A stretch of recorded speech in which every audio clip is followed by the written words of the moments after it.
بسم اللہ الرحمن الرحیم الحمدللہ رب العالمین الصلاۃ والسلام علی خاتم النبیین اللہم صلی علی سیدنا محمد وعلی آل سیدنا محمد۔ السلام علیکم ورحمۃ اللہ وبرکاتہ۔ میرے ناظرین و سامعین، میری آج کی حدیث سنن ابن ماجہ 745 نمبر۔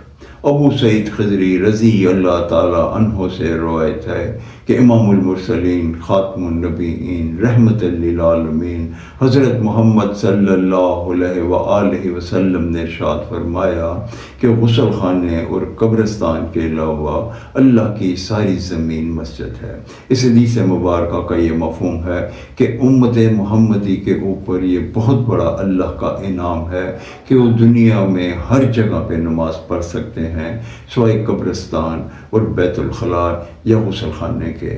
اللہ تعالیٰ کا یہ ہم پہ ایک تحفہ ہے، جتنا بھی ہم اللہ کا شکر ادا کریں ہم اس کو ادا نہیں کر سکتے۔